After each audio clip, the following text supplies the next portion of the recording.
Bienvenue, chers amis, sur cette, cette matinée. Donc, à chaque jour, nous allons nous retrouver pour ce défi 31. Alors, le défi 31, qu'est-ce que c'est? Tout d'abord, je me présente pour ceux qui ne me connaissent pas. Je suis Serge Herbrecht, pasteur à l'église Vie chrétienne de Saint-Dié dans les Vosges. Et pendant ce temps de confinement, j'aimerais que nous puissions nous retrouver à chaque jour pour prendre la parole de Dieu, pour nous connaître aussi et vraiment partager ces moments. Alors, c'est quoi le défi, défi 31? Donc, il y a plusieurs années en arrière, je lisais chaque matin un proverbe.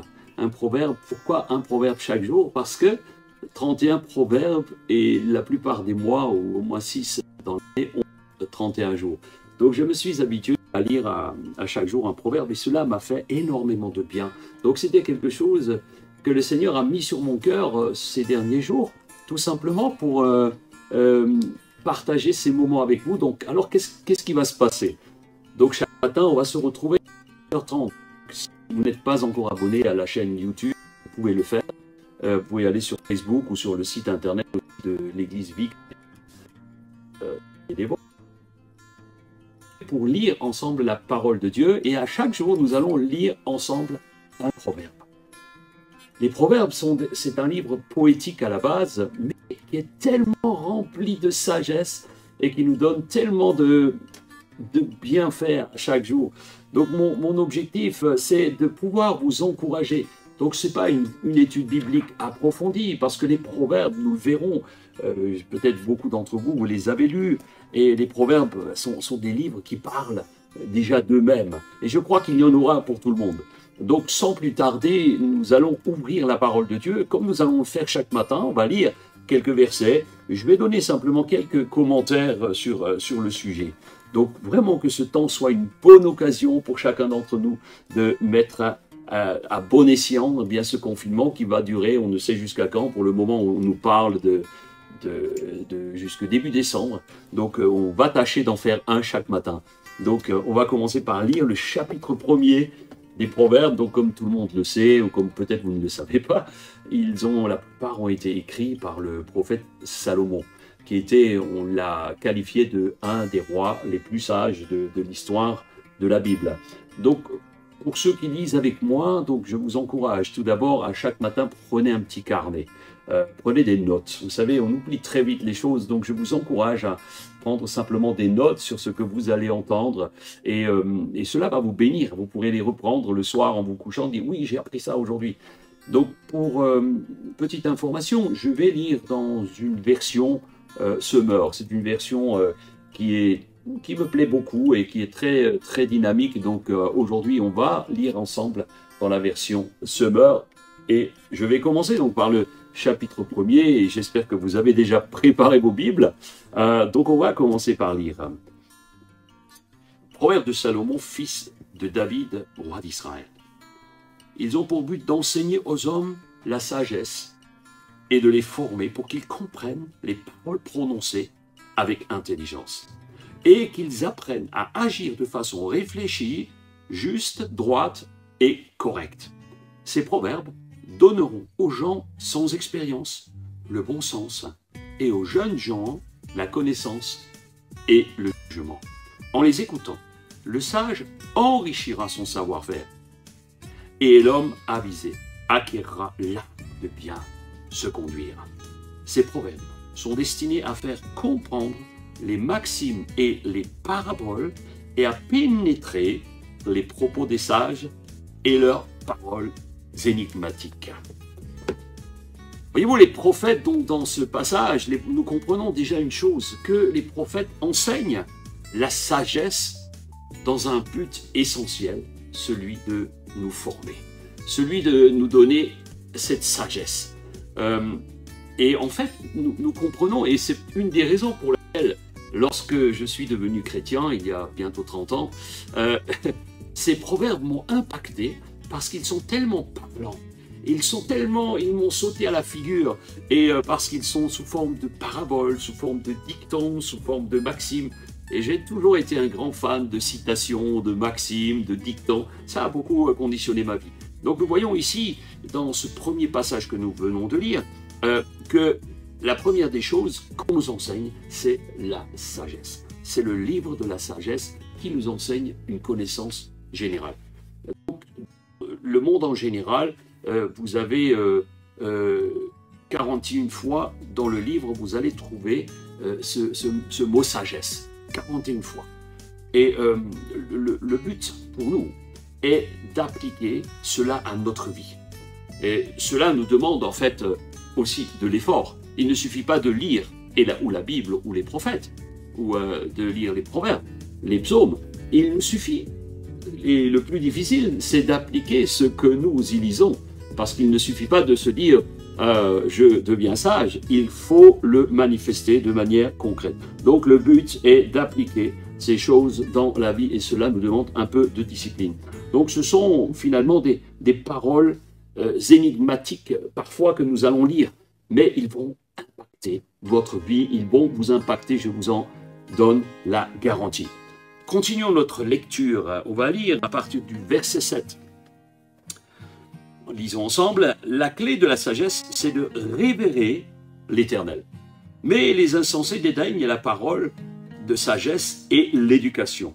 Mon fils, sois attentif à l'éducation que tu reçois de ton père et ne néglige pas l'instruction de ta mère, car elles seront comme une belle couronne sur ta tête et comme les colliers à ton cou. Mon fils, si les gens malfaisants veulent t'entraîner, ne leur cède pas. Dis, viens avec nous, dressons une embuscade pour tuer quelqu'un, tendons pour le plaisir un piège à l'innocent. Nous l'engloutirons tout vif comme le séjour des morts. Il disparaît tout entier comme ceux qui descendent dans la tombe. Nous ferons main basse sur un tas d'objets précieux. Nous remplirons nos maisons de butin. Tu en auras ta part avec nous. Nous ferons toute bourse commune, mon fils. Ne te mets pas en route avec ces gens-là. Évite d'emprunter les mêmes chemins qu'eux, car leurs pieds se précipitent vers le malheur. Ils ont hâte de répandre le sang, mais il est vain de vouloir tendre un filet pendant que les oiseaux observent. En vérité, c'est pour répandre leur sang que ces gens-là dressent des embûches. C'est à eux qui tendent des pièges, et c'est à ceux-là qu'aboutiront ceux qui cherchent à s'enrichir par des voies malhonnêtes. Un gain mal acquis fait périr celui qui le détient. Les amis, la première des choses que nous lisons vers révérer l'Éternel, c'est la clé de la sagesse. Honorer, glorifier Dieu, c'est la clé de la sagesse. Il est dit ensuite, reçois l'instruction de ton Père. Reçois l'instruction de ton Père et reçois l'instruction de ta mère. Ceci, mes amis, est égal à un vrai trésor. À un trésor. Et ici, dans ce passage, la Bible nous encourage, les proverbes nous encouragent à résister aux sirènes de la tentation qui nous promettent monts et merveilles, à toutes sortes de choses mauvaises. Ils vous attirent, ils vous disent, viens avec moi, va vendre de la drogue, tu vas gagner beaucoup d'argent, viens avec moi, dans le mal, allons voler dans tel ou tel endroit et tu deviendras riche. Il nous faut apprendre à résister à ces choses. Résiste aux tentations de ceux qui veulent t'entraîner sur les mauvaises voies. Parce qu'il est dit, ceux qui tombent dans ces pièges périront. La fin de ce passage m'a beaucoup impacté dans ma vie et elle nous fait réfléchir. Verset 19 qui dit « Un gain mal acquis fait périr celui qui le détient. » Vous connaissez ce dicton. Gain malhonnête ne profite jamais. Mes amis, soyons toujours prêts à entendre Dieu nous parler et à travers ces proverbes qui nous donnent une sagesse, qui nous donnent de l'instruction. Recevez cette certitude que si vous résistez à toutes sortes de tentations, de choses faciles, il y a tellement de choses faciles aujourd'hui, eh bien résistez-y et vous allez voir Dieu agir dans vos vies. Continuons notre lecture au chapitre 1er toujours et à partir du verset 20 jusqu'à la fin. La sagesse crie bien haut dans les rues, sa voix résonne sur les places publiques. Dominant le tumulte, elle appelle près des portes de la ville. Elle fait entendre ses paroles disant « Jusque à quand, stupides, vous complairez-vous à des sottises? Et vous, moqueurs, jusqu'à quand prendrez-vous plaisir à vous moquer? Et vous, insensés, jusqu'à quand détesterez-vous la connaissance? Écoutez mes avertissements, voici, je répandrai sur vous mon esprit, et je vous ferai connaître mes paroles. J'ai appelé, et vous m'avez résisté. J'ai tendu la main, et personne n'y a prêté attention. Vous avez rejeté tous mes conseils, et vous n'avez pas voulu de mes avertissements. C'est pourquoi, lorsque le malheur fondra sur vous, je rirai. Quand la terreur vous saisira, je me moquerai. Quand l'épouvante, comme une tempête, viendra sur vous, que le malheur fondra sur vous comme un ouragan, et que la détresse et l'angoisse vous assailleront, alors ils m'appelleront, mais je ne répondrai pas. Ils me chercheront et ne me trouveront pas, puisqu'ils ont détesté mon enseignement, et qu'ils n'ont pas choisi de révérer l'Éternel, qu'ils n'ont pas voulu de mes conseils, qu'ils n'ont dédaigné tous mes avertissements, eh bien, ils récolteront le fruit de leur conduite, et ils se répéteront jusqu'à ce qu'il en ait un plus cassé de leur propre projet. C'est la présomption des stupides qui causera leur mort, et l'assurance des insensés les peinera. Verset 33, mais celui qui m'écoute habitera en sécurité. Il vivra tranquille, sans avoir à redouter le malheur. Mes amis, la sagesse est ici présentée comme une femme ou une prophétesse. Et elle donne des avertissements aux stupides, aux insensés, aux moqueurs, desquels j'espère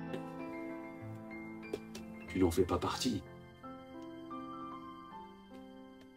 Vous savez, lorsque nous lisons ce passage, nous comprenons que aucun ne peut se moquer de Dieu, parce qu'on ne se moque pas de Dieu. Le verset 23 dit, c'est par l'Esprit de Dieu que l'on acquiert la sagesse. Oui, il y a des enseignements, il y a de l'instruction, des livres, toutes sortes de choses, formation, l'école et toutes ces choses qui existent. Et c'est très bien, j'en suis le premier à en faire l'apologie. Mais n'oubliez pas que celui qui instruit pour la sagesse qui nous amène à la vie éternelle, c'est l'Esprit. L'Esprit qui nous donne la sagesse. Alors, oui, rejeter l'enseignement de la sagesse, c'est à quelque part comme rejeter ce que Dieu veut te donner. C'est comme rejeter l'Éternel. La Bible nous enseigne à écouter, nous enseigne à observer, nous enseigne à vivre chaque jour du mieux que nous pouvons et de mettre en application afin que la sagesse, parole de Dieu, puisse nous imprégner. Mes amis, soyez prêts, car ceux qui détestent l'enseignement du Seigneur, eh bien, à un moment donné, ne le trouveront plus. En conclusion, ce matin, nous pourrions dire que, en fait, oui, nous récolterons le fruit de notre obéissance ou de notre désobéissance.